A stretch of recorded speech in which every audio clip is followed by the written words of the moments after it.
चौथा पाठ गुब्बारे पर चीता। पृष्ठ संख्या 17 से 22 तक। अब सुनिए कहानी गुब्बारे पर चीता। मैं तो जरूर जाऊंगा, चाहे कोई छुट्टी दे या ना दे। बलदेव सब लड़कों को सर्कस देखने चलने की सलाह दे रहा है। बात यह थी कि स्कूल के पास एक मैदान में सर्कस पार्टी आई हुई थी। सारे शहर की दीवारों पर उसके विज्ञापन चिपका दिए गए थे। विज्ञापन में तरह तरह के जंगली जानवर अजीब अजीब काम करते दिखाए गए थे। लड़के तमाशा देखने के लिए ललचा रहे थे। पहला तमाशा रात को शुरू होने वाला था, मगर हेडमास्टर साहब ने लड़कों को वहां जाने की मनाही कर दी थी। इश्तिहार बड़ा आकर्षक था। आ गया है, आ गया है। जिस तमाशे की आप लोग भूख प्यास छोड़कर इंतजार कर रहे थे, वही बंबई सर्कस आ गया है। आइए और तमाशे का आनंद उठाइए। बड़े बड़े खेलों के सिवा एक खेल और भी दिखाया जाएगा, जो न किसी ने देखा होगा और न सुना होगा। लड़कों का मन तो सर्कस में लगा हुआ था। सामने किताबें खोले जानवरों की चर्चा कर रहे थे। क्यों कर शेर और बकरी एक बर्तन में पानी पिएंगे, और इतना बड़ा हाथी पैर गाड़ी पर कैसे बैठेगा? पैर गाड़ी के पहिए बहुत बड़े बड़े होंगे। तोता बंदूक छोड़ेगा और वन मानुष बाबू बनकर मेज पर बैठेगा। बलदेव सबसे पीछे बैठा हुआ अपनी हिसाब की कॉपी पर शेर की तस्वीर खींच रहा था और सोच रहा था कि कल शनिचर नहीं, इतवार होता तो कैसा मजा आता। बलदेव ने बड़ी मुश्किल से कुछ पैसे जमा किए थे। मना रहा था कि कब छुट्टी हो और कब भागूं। हेडमास्टर साहब का हुक्म सुनकर वह जामे से बाहर हो गया। छुट्टी होते ही वह बाहर मैदान में निकल आया और लड़कों से बोला, मैं तो जाऊंगा, जरूर जाऊंगा, चाहे कोई छुट्टी दे या ना दे। मगर और लड़के इतने साहसी न थे। कोई उसके साथ जाने पर राजी न हुआ। बलदेव अब अकेला पड़ गया, मगर वह बड़ा जिद्दी था। दिल में जो बात बैठ जाती, उसे पूरा करके ही छोड़ता था। शनीचर को और लड़के तो मास्टर के साथ गेंद खेलने चले गए। बलदेव चुपके से खिसक कर सर्कस की ओर चला। वहां पहुंचते ही उसने जानवरों को देखने के लिए एक आने का टिकट खरीदा और जानवरों को देखने लगा। इन जानवरों को देखकर बलदेव मन में बहुत झुंझलाया। वह शेर है। मालूम होता है महीनों से इसे मलेरिया बुखार आ रहा हो। वह भला क्या 20 हाथ ऊंचा उछलेगा? और यह सुंदर वन का बाग है, जैसे किसी ने इसका खून चूस लिया हो। मुर्दे की तरह पड़ा है। वाह रे भालू! यह भालू है या सुअर? और वह भी काना, जैसे मौत के चंगुल से निकल भागा हो। अलबत्ता चीता कुछ जानदार है, और एक 3 टांग का कुत्ता भी। यह कहकर बड़े जोर से हंसा। उसकी एक टांग किसने काट ली? दुम कटे कुत्ते तो देखे थे, पैर कटा कुत्ता आज ही देखा। और यह दौड़ेगा कैसे? उसे अफसोस हुआ कि गेंद छोड़कर यहां नाहक आया। एक आने पैसे भी गए। इतने में एक बड़ा भारी गुब्बारा दिखाई दिया। उसके पास एक आदमी खड़ा चिल्ला रहा था, आओ, चले आओ, 4 आने में आसमान की सैर करो। अभी वह उसी तरफ देख रहा था कि अचानक शोर सुनकर वह चौंक पड़ा। पीछे फिरकर देखा तो मारे डर के उसका दिल कांप उठा। वही चीता न जाने किस तरह पिंजरे से निकलकर उसी की तरफ दौड़ा चला आ रहा था। बलदेव जान लेकर भागा। इतने में एक और तमाशा हुआ। इधर से चीता गुब्बारे की तरफ दौड़ा। जो आदमी गुब्बारे की रस्सी पकड़े हुए था, वह चीते को अपनी तरफ आता देखकर बेतहाशा भागा। बलदेव को और कुछ न सूझा तो वह झट से गुब्बारे पर चढ़ गया। चीता भी शायद उसे पकड़ने के लिए कूदकर गुब्बारे पर जा पहुंचा। गुब्बारे की रस्सी छोड़कर तो वह आदमी पहले ही भाग गया था। वह गुब्बारा उड़ने के लिए बिल्कुल तैयार था। रस्सी छूटते ही वह ऊपर उठा। बलदेव और चीता दोनों ऊपर उठ गए। बात की बात में गुब्बारा ताड़ के बराबर जा पहुंचा। बलदेव ने एक बार नीचे देखा तो लोग चिल्ला चिल्लाकर उसे बचने के उपाय बतलाने लगे, मगर बलदेव के तो होश उड़े हुए थे। उसकी समझ में कोई बात न आई। ज्यों-ज्यों गुब्बारा ऊपर उठता जाता था, चीते की जान निकली जाती थी।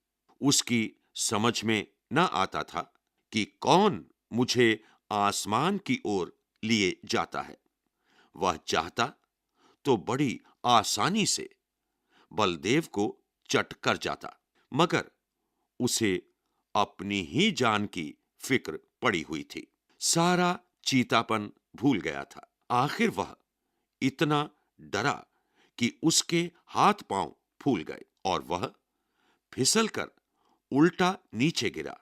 जमीन पर गिरते ही उसकी हड्डी पसली चूर चूर हो गई। अब तक तो बलदेव को चीते का डर था।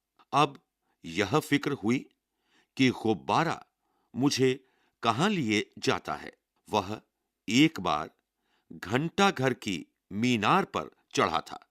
ऊपर से उसे नीचे के आदमी खिलौनों से और घर घरौंदों से लगते थे, मगर इस वक्त वह उससे कई गुना ऊंचा था। एकाएक उसे एक बात याद आ गई। उसने किसी किताब में पढ़ा था कि गुब्बारे का मुंह खोल देने से गैस निकल जाती है और गुब्बारा नीचे उतर आता है, मगर उसे यह न मालूम था कि मुंह बहुत धीरे-धीरे खोलना चाहिए। उसने एकदम उसका मुंह खोल दिया और गुब्बारा बड़े जोर से गिरने लगा।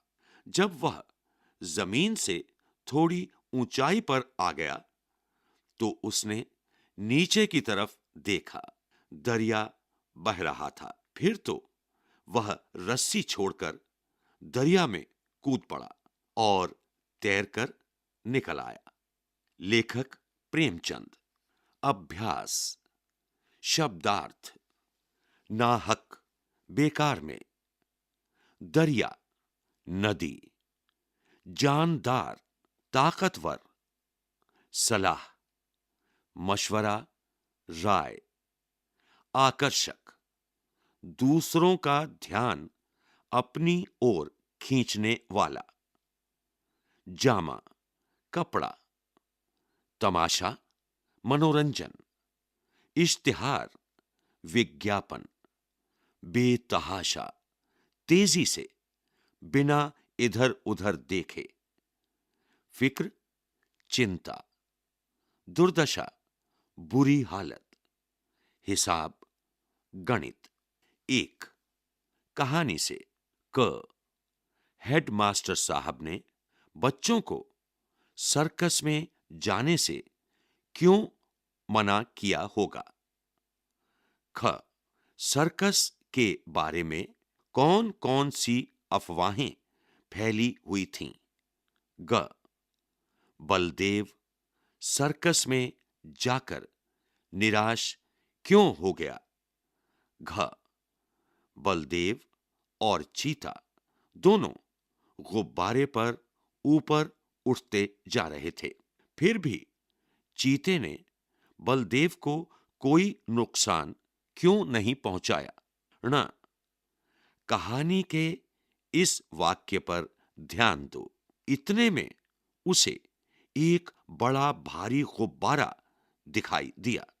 तुम्हें क्या लगता है कि गुब्बारा भारी होता है? लेखक ने उसे भारी क्यों कहा है? 2 सोचो और बताओ। क गुब्बारे में से हवा निकलने पर वह नीचे क्यों आने लगता है? ख स्कूल में तुम्हें क्या-क्या करने के लिए अनुमति लेनी पड़ती है? ग क्या तुमने अपने आसपास के जानवरों की दुर्दशा देखी है? उसके बारे में बताओ। घ सर्कस में जानवरों के करतब दिखाए जाते हैं। उनके प्रति क्रूरता बरती जाती है। क्या ऐसे सर्कस को मनोरंजन का साधन माना जा सकता है?